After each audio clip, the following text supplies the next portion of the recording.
కోటిలింగాలపేటలో వించేసి ఉన్న శ్రీ ఉమా కోటిలింగేశ్వర స్వామి వారి కళ్యాణ మహోత్సవాలు ఘనంగా ప్రారంభమయ్యాయి.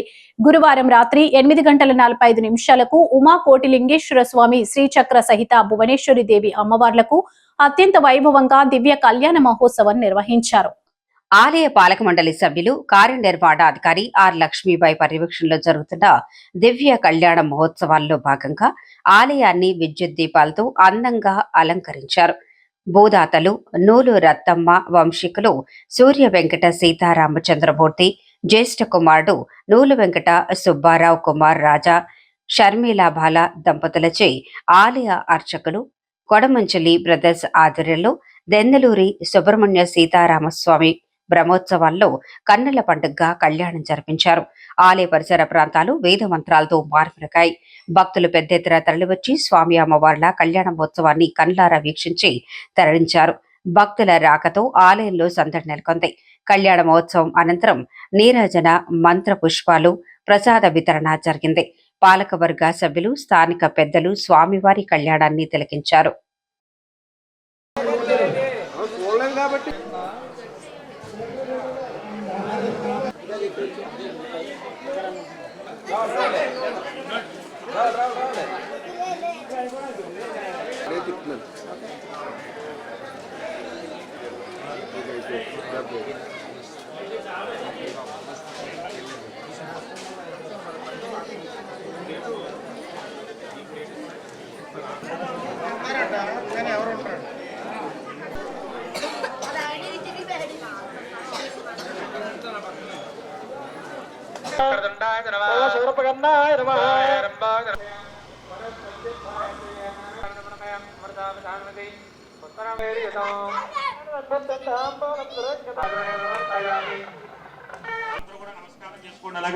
మీరు కూడా నమస్కారం. మూషిక వాహన అలా తరచిన ప్రతి కార్యక్రమం కూడా నిర్విఘ్నంగా భావనయ ఆత్మ ప్రదక్షిణ నమస్కారాన్ని సంవత్సరం నీళ్లు మయాదేవాన్ని మొదలు పెట్టేసేయండి. మంత్ర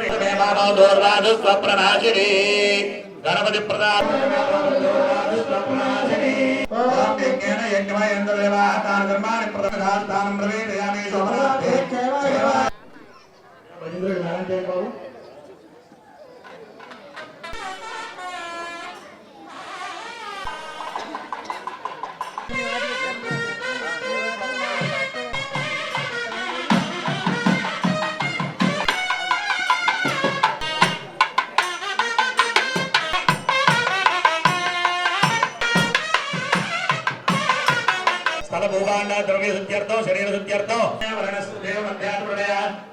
మళ్ళీ సాయంకాలం సంబంధించినటువంటి కార్యక్రమాలన్నీ కూడా ప్రారంభం చేయడానికి ముందరగా గణపతి పూజ పుణ్యాహవచనం చేసుకుని స్వామివారికి ఇప్పుడు రక్షా సూత్ర ధారణ, యజ్ఞోపవేత ధారణ చేశారు. రక్షా సూత్ర అంటే చూడండి, మనకి శరీర రక్షార్థం ఆ యొక్క జరిగేటువంటి కార్యక్రమం వివాహంలో ఆ చేసుకునేటువంటి వధువులు చేతికి కంకణాలు కడతారు. అది దేనికయ్యా అంటే జరిగేంతసేపు కూడా వారికి ఎటువంటి చెడు వార్తలు తెలిసినా, ఎటువంటి చెడు వార్తలు వినకూడదు, వాళ్ళు 5 రోజులు కూడా దీక్షగా ఉండాలి అని చెప్పి ఆ వధువుల చేతులకి కూడా కంకణ ధారణ అనేటువంటి చేస్తారు.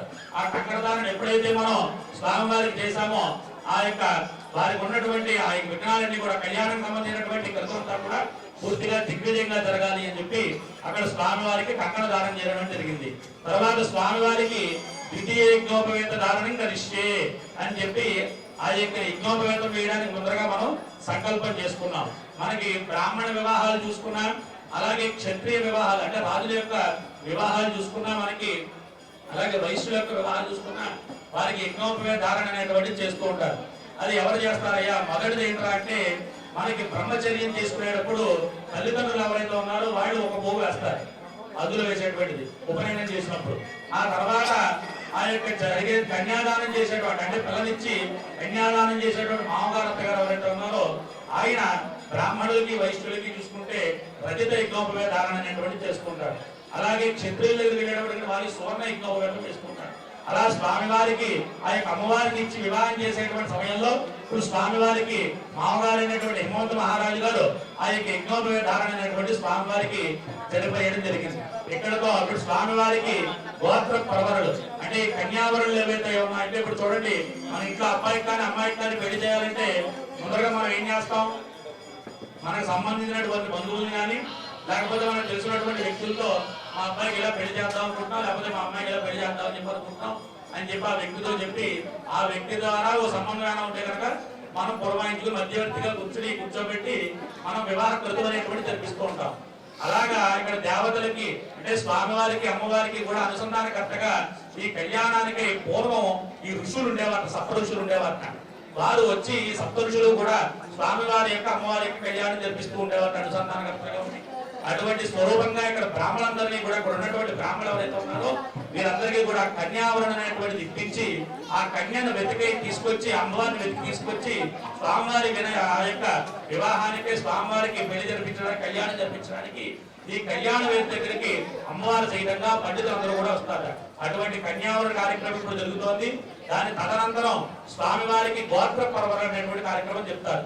ఆ గోత్ర పర్వరలో స్వామివారి యొక్క ముత్తాత గారు, అలాగే తాతగారు, అలాగే తండ్రి గారు, అలాగే స్వామివారి యొక్క పేర్లు, అలాగే అమ్మవారి యొక్క ముత్తాత గారు, తాతగారు, తండ్రి గారు, అలాగే అమ్మవారి యొక్క పేర్లు ఇవన్నీ కూడా ఆ గోత్ర పర్వంలో వస్తాయి. అందరూ కూడా భక్తి శ్రద్ధలతో నమశివాయ అంటే మనకి అందరూ కూడా కూర్చుని వచ్చినటువంటి భక్తులందరూ కూడా ఇక్కడ వచ్చినటువంటి కూర్చుని మీరు అందరూ కూడా ఎంతో పుణ్యం చేసుకుంటే గానీ ఈ రోజు ఈ కళ్యాణం చేసుకున్న చూడడానికి వచ్చినటువంటి అదృష్టం మనకు కలగలేదు.